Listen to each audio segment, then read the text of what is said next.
The idea of making a sequel to Ridley Scott's iconic Blade Runner has long been akin to inviting a replicant over to play chess. It was just the ultimate bad idea.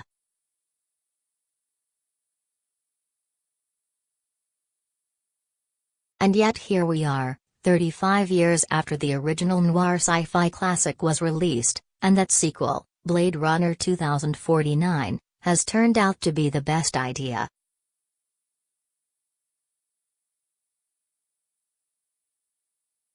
In fact, not only is 2049 an amazing movie on its own merits, but it's also faithful to its predecessor even while it finds ways to transcend it at times.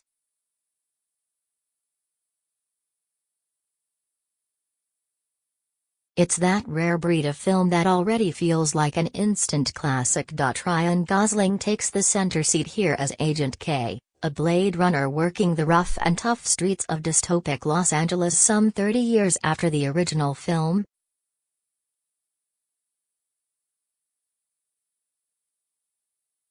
His mission remains the same as Harrison Ford's Deckard's was back then: track down and retire any renegade humanoid androids, aka replicants.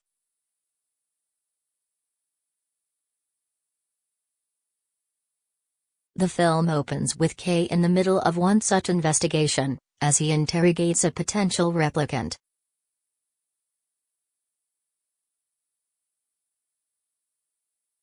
Is this latest target human or isn't he? And what does that mean to Kay? You'll have to watch the film to find out, though the through line of Blade Runner 2049 asks an even bigger question: does it really matter anymore who's a replicant and who's not?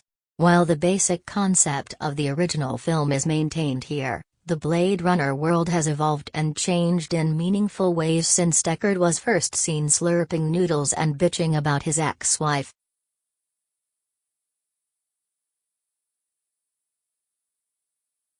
Roy Batty's violent escapades on Earth did not mean the end of replicant kind. No, the replicants and the humans around them have just adapted in the years since then.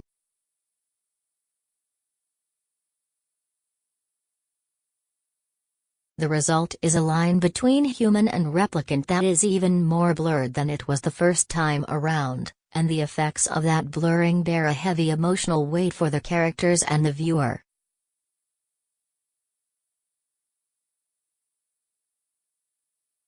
Much of what's really happening in director Denis Villeneuve's Arrival, Sicario film has been kept out of the marketing, and having seen the film unspoiled, it does seem a shame to ruin any reveals, even what's going on in that first scene with the possible replicant.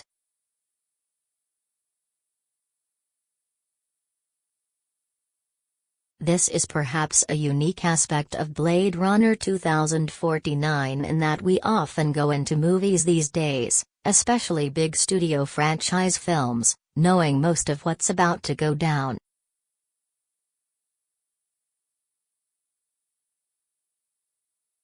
Entering this film mostly ignorant is the best way to approach it, and mercifully, we've been allowed to do that without having to go into full media blackout mode.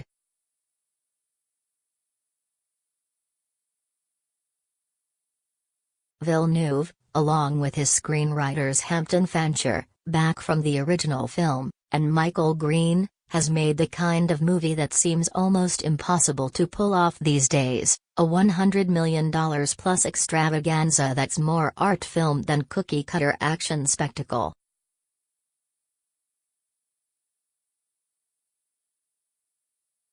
Shot by legendary cinematographer Roger Deakins, every image in 2049 is gorgeous and dripping with color, life, and feeling.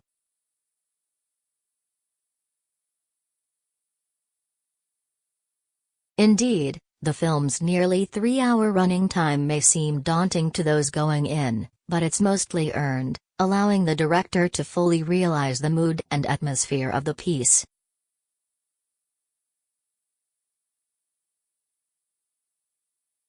Not only have Villeneuve and Deakins successfully recreated the world of the original Blade Runner, they've also expanded it beyond the confines of Los Angeles to farms, the Nevada desert, and city-sized junkyards.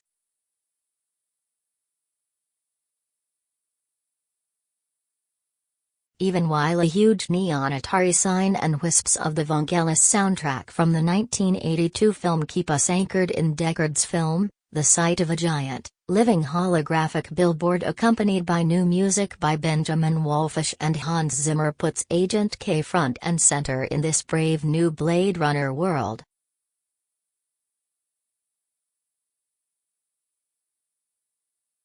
As for Deckard, and Harrison Ford for that matter, it takes a while to get to him, but the infamous mystery surrounding the character and the events of the 1982 film are the mountain that 2049 builds upon.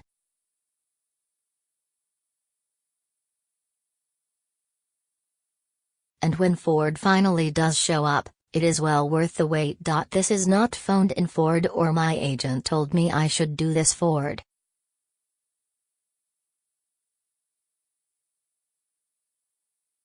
No, this is Ford the legend, who brings a quiet, sort of gut-wrenching interpretation to Deckard and what he must have gone through in the past 3 decades.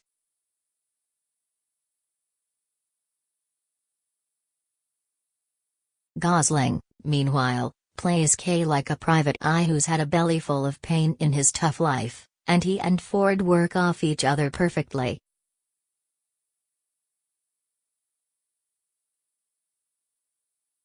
Which isn't to say that the two necessarily like one another. A fantastic scene of conflict between them amid a malfunctioning holographic casino show has to be seen to be believed, not just for the visual dazzle that Villeneuve achieves but also for the back and forth between old dog Deckard and the young gun K.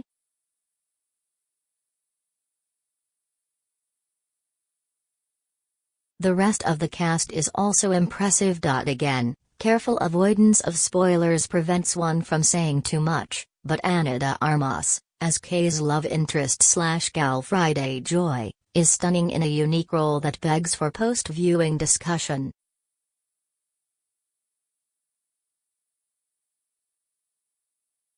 Ditto for Sylvia Hoeks as Love, the lieutenant of new corporate baddie/super scientist Wallace, Jared Leto, supplanter to the Tyrell Corporation.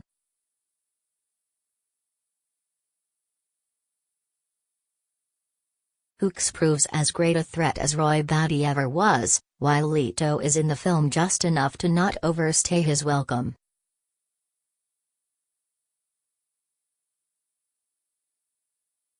Guardians of the Galaxy's Dave Bautista has a small but important role, bringing a restrained pathos to his character.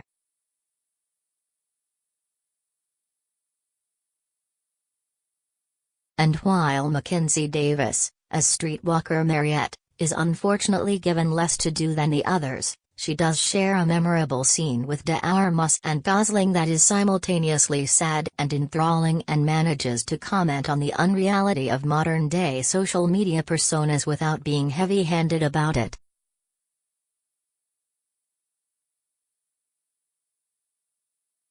Of course, that's what Blade Runner has always been about, identity. As Deckard says about Roy Batty in his original narration in the 1982 film, all he'd wanted were the same answers the rest of us want.